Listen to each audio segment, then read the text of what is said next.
بسم اللہ الرحمن الرحیم۔ السلام علیکم دوستو، ویلکم کرتا ہوں عمران آفیشیلز میں۔ جو میرے بھائی سعودی عرب کا سفر کرنا چاہتے ہیں ان کے لیے بہت اچھی خبر ہے کہ سعودی گاگا کی طرف سے ایک نیا نوٹیفیکیشن جاری کر دیا گیا، نیا سفری ہدایت نامہ جو PIA کے CEO ارشد ملک صاحب کو پیش کر دیا گیا اور اس کے تحت وہ سعودی عرب کا سفر کروا سکتے ہیں۔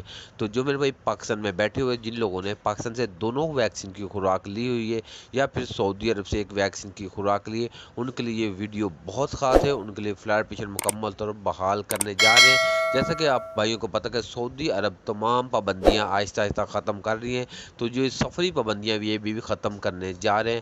مکمل تفصیلات اسی ویڈیو میں کہ آپ کے ساتھ شیئر کرنے سے پہلے اپنے پیارے سے دوستوں سے گزارش کرتے ہیں ویڈیو پہلی بار دیکھ رہے ہیں تو ویڈیو کو لائک اور چینل کو سبسکرائب کر لیں تاکہ اس طرح کے لیٹسٹ اپڈیٹ سب سے پہلے آپ تک پہنچ جائے۔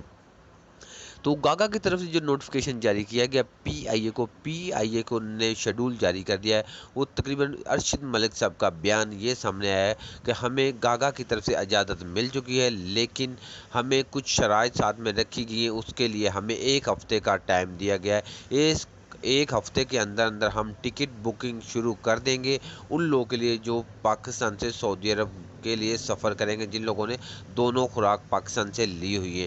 تو لہٰذا ہمیں 1 ہفتے کا ٹائم دے دیا گیا ہے۔ 1 ہفتے کے اندر اندر ہم تمام جو جتنی بھی ریکوائرمنٹ ہے سعودی کی تو ہم پوری کریں گے اور پھر ٹکٹ بکنگ شروع کر دیں گے ان لوگوں کے لیے جن لوگوں نے سعودی عرب کا سفر کرنا ہے۔ تو میرا بھائی آپ کے لیے بہت اچھی خبر ہے، اگر آپ نے سعودی عرب جانا ہے تو صرف 1 ہفتے کا ٹائم گاگا کی طرف سے دیا گیا ہے۔ انشاءاللہ 1 ہفتے کے اندر اندر آپ سعودی عرب داخل ہو جائیں گے۔